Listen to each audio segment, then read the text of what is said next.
Lundi 1er mai 2023, merci d'avoir choisi TV+, pour vous informer les principaux titres de ce journal.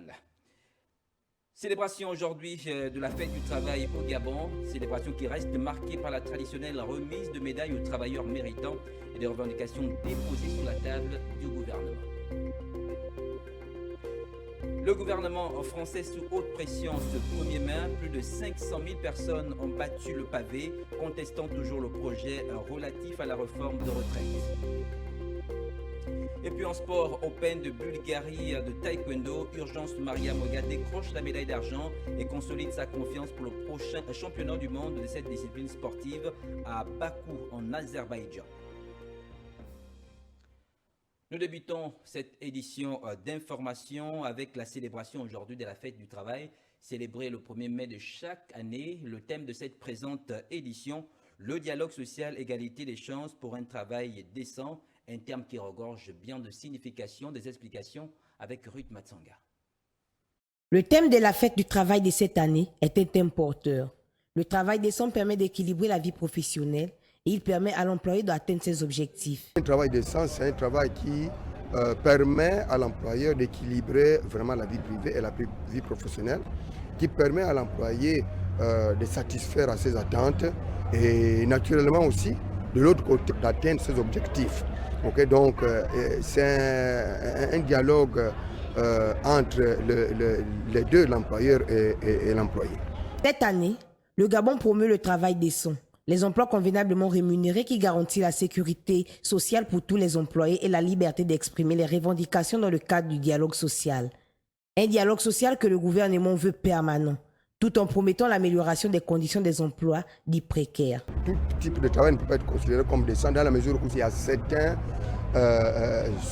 types de travaux ou encore certains types de travail qui se caractérisent par une précarité. Okay? Donc il y a des travaux, il y a des emplois précaires, il y a un travail précaire dans la vie. Donc on ne peut pas dire que tous les emplois concourent à cette caractéristique d'être un travail décent. La création d'emplois décents pour tous est un engagement que chaque État, dont le Gabon, doit prendre afin de réaliser les conditions du plein emploi. Promesse émise par le chef de l'État à condition de toucher tous les secteurs d'activité. Nous restons dans la célébration de la fête du travail avec la crise multiforme qui sévit au Gabon et comme dans plusieurs pays du monde, le travailleur gabonais arrive-t-il à s'en sortir? En cette fête du travail, la rédaction de TV+ se penchait sur la question. Le constat avec Alexandre Bamdo. Crise ukrainienne, Covid-19, inflation, autant de mots qui nous amènent en ce 1er mai fête du travail de nous poser la question de savoir si le Gabonais est heureux et épanoui au travail. Les facteurs de la cherté de la vie sont divers et variés. Donc si on commence à parler des facteurs, on va aller dans tous les sens et puis on ne va pas se retrouver en fait. Et tout ce que je peux dire, c'est que ce n'est pas facile au Gabon, bien qu'on nous demande de respecter certains paramètres pour nous amener à être autonomes financièrement demain après-demain. Et avec tout ce qui se passe au pays, rien ne suit. Donc, je ne trouve rien de spécial à dire. Entre salaire du citoyen lambda et le dictat de la réalité socio-économique, il y a un fossé. D'ailleurs, tire le diable par la corde, surtout nous qui sommes au privé. Déjà, le fonctionnaire crie, mais moi qui ai 150 000, je fais comment? Je loue dedans, la scolarité de mes enfants, le goûter, etc., ma santé, tout ce qui se passe à l'intérieur. Ça veut dire quand je prends, dès que je paie le loyer, je suis comme ça. Vous voyez? Donc, à mon niveau, il y a le mécontentement. Pour les travailleurs gabonais, tous secteurs confondus, il est urgent que le politique se penche véritablement sur les conditions de vie et de travail des employés. Sincèrement, on ne doit pas se voler la face. C'est vrai qu'en ce moment, on vit avec nos petits moyens, mais ça ne nous permet pas vraiment de jouir de ça parce qu'on a tellement de conditions dans nos maisons que les petits salaires qu'on a, ça ne parvient pas vraiment à tout. C'est que ça change. Et ça doit changer qu'en fait, nos responsables puissent voir un peu ce cas-là. C'est vrai que non, c'est bien d'aller au travail. Mais si les moyens ne sont pas favorables. Donc on ne peut pas s'en sortir. Selon une étude menée récemment, le sentiment d'injustice au travail serait une des premières causes de stress, de frustration et de désengagement des collaborateurs et des collaboratrices. Question à 1 million, comment peut-on parler de rendement quand ceux qui sont censés mettre en musique celui-ci sont frustrés et désœuvrés? Célébration de la fête du travail à Martinoulabou par la CONACYCED. C'est également l'occasion pour ces enseignants de rappeler leurs revendications. Alexandre Baundo nous en dit plus. Ce matin, les enseignants se réunirent pour fêter la journée dédiée au travail. Un moment festif, mais qui ne fasse pas les difficultés rencontrées dans le système éducatif national. Elle est commémorative, mais elle est pour nous une rétrospective pour voir ce qui n'a pas marché, ce qui a marché, et voir ce que nous pouvons faire par la suite. Parlant de l'enseignement technique professionnel, je vous disais qu'il n'y a rien. Il n'y a rien qui est réuni parce que nous sommes considérés comme l'enfant délaissé, mort de l'éducation nationale. Quand bien même, nous avons le plus gros budget de l'éducation nationale, mais personne ne pense à nous. Plus qu'un jour de fête, le 1er mai est la date qui marque l'union des travailleurs pour rappeler aux employeurs les améliorations nécessaires aux conditions de travail, tous secteurs confondus. Le terme fête généralement donne l'impression qu'on est dans la réjouissance et tout le reste, mais la vérité, c'est que le travailleur gabonais en général, les enseignants en particulier, ne sont pas du tout dans la fête, si bien que tout en acceptant de rester conforme à la tradition du 1er mai, nous avons voulu, dans le recueillement et l'intimité, fêter ici et aujourd'hui cette fête du 1er mai. Après la commémoration, les acteurs de l'éducation nationale veulent bien compter sur l'examen du mémorandum remis au Premier ministre et qui contient également les revendications du secteur de l'éducation nationale. Un examen qui peut augurer des meilleurs lendemains pour le dialogue social. Bonne fête! Le reportage était signé ici à Aïcha Koué de TV+ Afrique. Le syndicat du secteur de transport n'était pas en reste dans la célébration de cette fête du travail.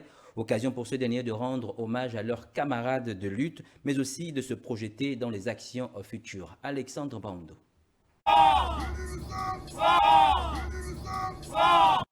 Au moment où le Gabon, à l'instar de la communauté internationale, célèbre le 1er mai, les transporteurs n'ont pas voulu être en marge de cette fête qui se veut universelle.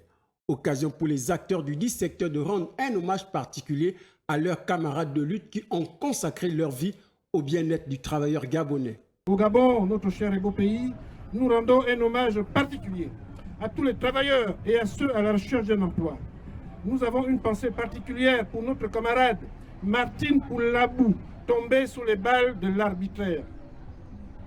Nous n'oublions pas les pionniers du mouvement syndical au Gabon. Honneur à toi, camarade Martin Alini. Honneur à toi, camarade Étienne Francis Mayombo. Honneur à toi, camarade Samuel Ngwangou. Honneur à toi, camarade Daniel Kombele Kamo. Honneur à toi, camarade Elanson. Honneur à toi, camarade Frédéric Ndema. Honneur à toi, camarade Fioka Sungé. Honneur à toi, camarade Emmanuel Nvemba. Honneur à toi, camarade Mwengo Fukumba. Hommage à toi, camarade Yama, dont nous demandons la libération sans condition. Cette fête a été une occasion idéale pour les transporteurs de trouver un mode opératoire pour lutter contre les brebis galeuses qui émaillent le dit secteur.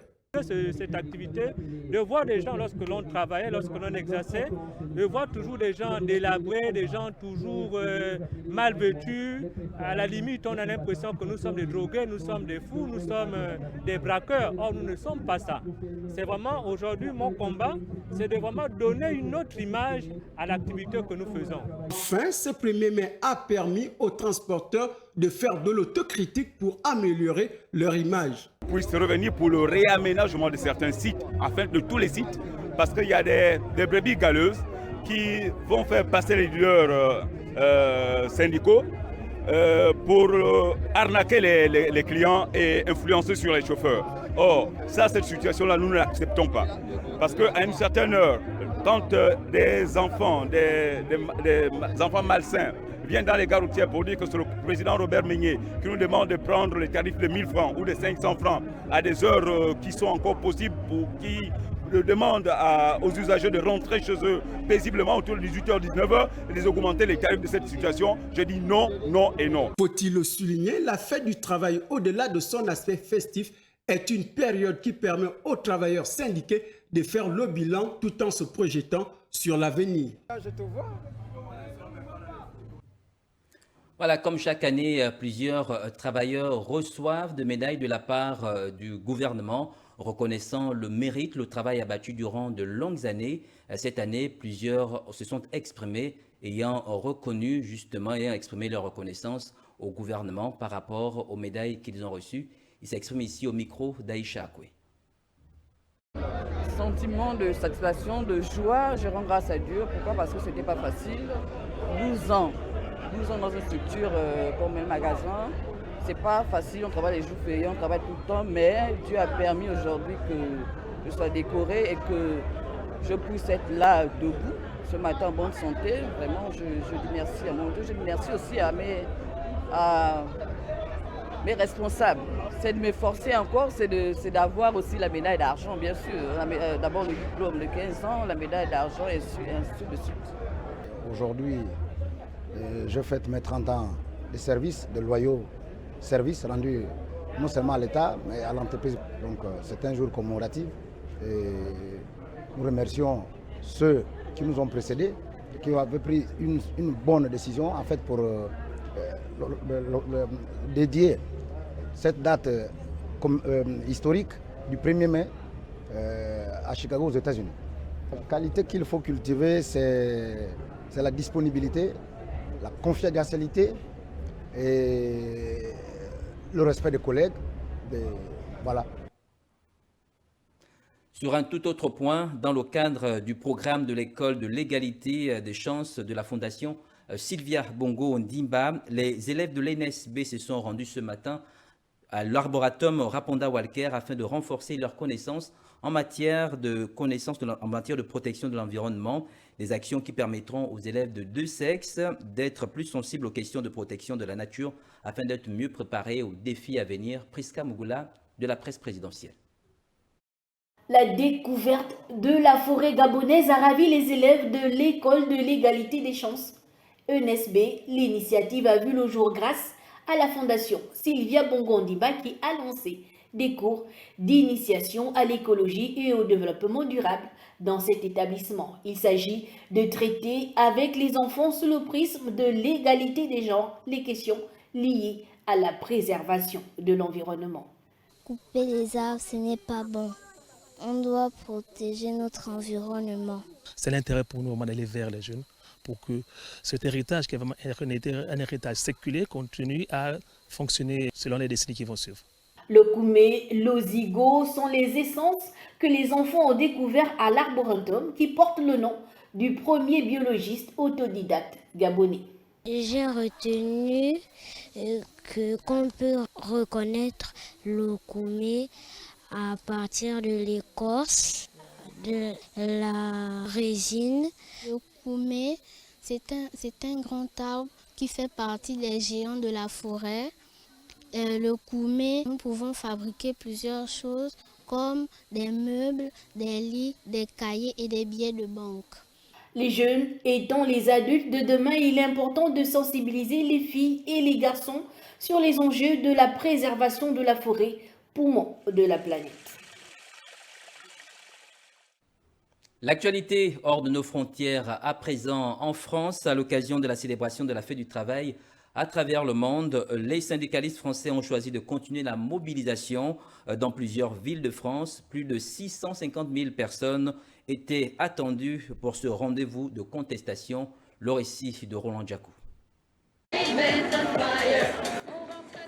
Jusqu'à 1,5 million de manifestants étaient attendus par les syndicats dans toute la France pour un 1er mai historique et festif.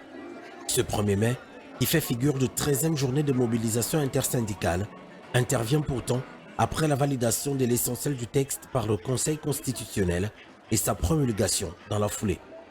L'intersyndicale voulait montrer ce lundi qu'elle n'abandonne pas le combat contre la réforme des retraites, même si les stratégies pourraient rapidement diverger sur la suite du mouvement. À Rennes comme à Marseille, la mobilisation était palpable. Les autorités tablaient déjà dimanche soir sur 500 à 650 000 personnes sur tout le territoire, dont 80 à 100 000 à Paris. On annonce également que le trafic aérien sera très perturbé pour le retour du long week-end, avec 25 à 33% des vols annulés dans les plus grands aéroports, des perturbations qui devraient se poursuivre à Orly ce mardi.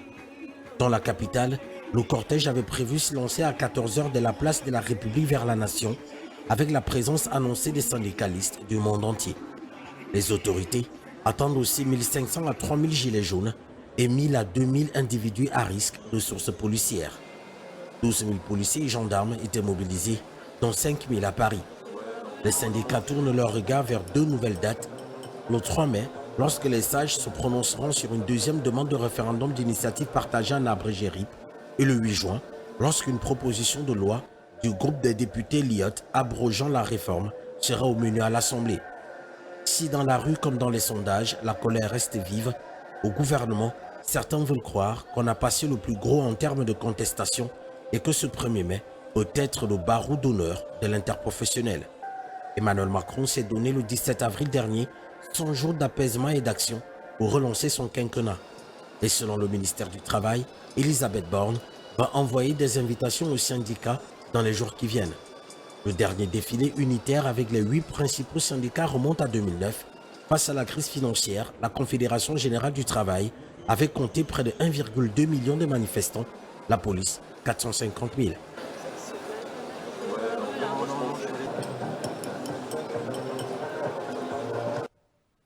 Nous restons en France, nous allons cette fois-ci du côté de Marseille où des manifestants marseillais estiment que la mobilisation du 1er mai est un moment important destiné à montrer aux dirigeants que la révolte n'est pas atteinte dans le pays. Écoutons ces travailleurs français à Marseille.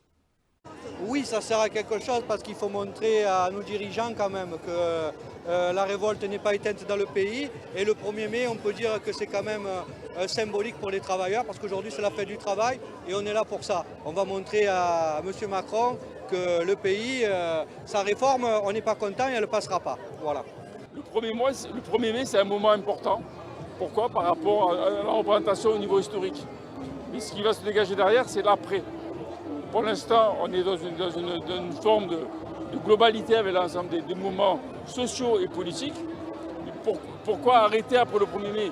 Il faut aller bien au-dessus, au-delà. Parce qu'il y a des revendications importantes sociales à porter.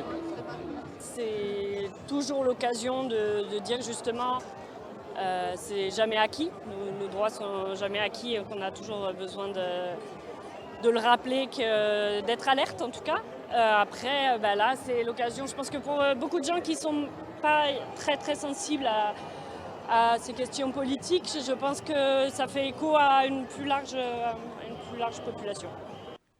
Direction au Soudan à présent, 2 semaines après le début de conflits meurtriers, plus de 500 personnes ont été tuées, plus de 5 000 ont été blessées et plusieurs milliers ont dû se faire évacuer dans leurs pays respectifs. Aujourd'hui, le directeur général de l'Organisation mondiale de la santé pour la Méditerranée orientale annonce une catastrophe sanitaire dans le pays. Le récit de Sidela Niman.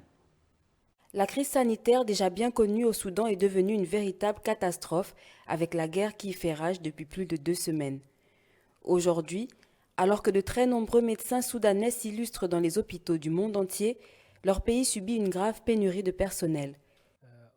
Il y a une véritable pénurie dans le secteur médical, surtout depuis le début de la crise il y a 2 semaines. Surtout de spécialistes comme les chirurgiens et les anesthésistes. Il y a une pénurie de financement et de fournitures médicales aujourd'hui en raison du manque de sécurité et de la difficulté d'accès aux hôpitaux. Les hôpitaux et dispensaires du pays ont été pour beaucoup bombardés, occupés par des belligérants ou n'ont aujourd'hui plus de personnel ou de stock, ne cessent de répéter les médecins soudanais depuis le 15 avril. Ce jour-là, l'armée du général Abdel Fattah al-Burhan et les paramilitaires des forces de soutien rapide du général Mohamed Hamdan Daglo sont entrés en guerre pour le pouvoir. Les combats, surtout à Khartoum et au Darfour, ont fait plus de 500 morts et près de 5000 blessés selon les chiffres officiels. Déjà, avant ce conflit, dans un pays sous embargo pendant 2 décennies, le système de santé était confronté à de multiples crises avec des infrastructures extrêmement fragiles. En chiffres, environ 61% des instituts médicaux de Khartoum ont cessé de fonctionner pour les raisons que j'ai mentionnées. En plus des attaques militaires directes, de l'occupation militaire de ces instituts et du licenciement de leur personnel, 23% des hôpitaux de Khartoum fonctionnent partiellement et seuls 16% opèrent à pleine capacité. Cette pénurie ne pouvait pas plus mal tomber, a fait remarquer le responsable onusien, alors que la malaria fait chaque année des ravages à la saison des pluies qui approche et que le choléra pourrait exploser en raison du manque d'eau potable. Nous abordons la rubrique sportive à présent avec l'Open de Bulgarie de taekwondo. Urgence, Maria Mouega décroche la médaille d'argent et consolide son capital confiance pour le prochain championnat du monde de cette discipline sportive à Bakou en Azerbaïdjan. De précision avec Jeremy Goma. Urgence, Maria Mouega, la taekwondoïste gabonaise a débuté l'Open de Bulgarie lors des quarts de finale, une compétition à laquelle elle prenait part le week-end dernier. La gabonaise Urgence Maria Mouega a perdu en finale devant la combattante croate Mastelic Mila. Elle décroche donc l'argent pour se consoler. À quelques semaines des championnats du monde de taekwondo en Azerbaïdjan, une breloque en argent pour se consoler, mais aussi pour préparer les échéances futures qui lui permettront d'engranger des points. Multiplier les Open est une bonne chose pour elle. Cette médaille, pour moi, a été une motivation et aussi ça fait partie de ma préparation pour le championnat du monde et aussi arriver dans des meilleures conditions et essayer de donner le meilleur de moi-même parce que le championnat du monde n'est pas si facile que ça. Cette compatriote évolue dans la catégorie des moins de 73 kilos. Donc ces Open que je suis en train de faire me permettent d'avoir plus de confiance et d'arriver dans des meilleures conditions. Cette énième récompense permet aujourd'hui à la panthère gabonaise non seulement d'améliorer son ranking au sein de sa catégorie, mais également de se projeter vers l'avenir. Cette médaille apparaît comme une motivation supplémentaire et rend une fois de plus les Gabonais fiers d'elle alors qu'elle a remporté la médaille de bronze il y a quelques semaines lors de l'Open de Luanda en Angola. Pour rappel, Urgence Maria Mouega sera la seule femme qui va représenter le Gabon dans le groupe retenu pour les championnats du monde de Bakou. À OIM, la Ligue provinciale de kickboxing de Wellington a réuni les pratiquants d'arts martiaux dans les locaux du gymnase du lycée d'État Richard Nguema Bekale d'OIM le week-end dernier autour d'une compétition. Jeremy Goma sur les images de Curtis Nzeobam. L'événement qui a été présenté par le proviseur du lycée d'État Richard Nguema Bekale, Jean-Salvador Bindon, parrain de la cérémonie, a adressé ses vives félicitations au président de la Ligue provinciale de kickboxing, maître Gabriel Ondo-Medzege, qui a su fédérer toutes les disciplines de sport de combat. En l'occurrence, le self-défense, le karaté, le taekwondo et le kickboxing, dont les démonstrations ont été exécutées avec brio devant un public venu en masse pour donner un coup de pouce à ces athlètes en poussant des acclamations. Un fait important, c'est le déplacement des pratiquants de Ngoy Boxing Academy venus depuis Libreville pour prendre une part active à cet événement grandeur nature dans la province du Wellington. Des compétitions de ce genre doivent plus souvent se faire, histoire de mettre les athlètes toujours en condition de compétition. Une note positive avec des combats de qualité dans cette cérémonie. Ainsi se referme cette édition d'information préparée par l'ensemble de la rédaction. Merci d'être resté à notre compagnie. Je vous retrouve demain lorsqu'il sera 20h. Bonne suite de programmes sur TV+. Prenez soin de vous. Au revoir.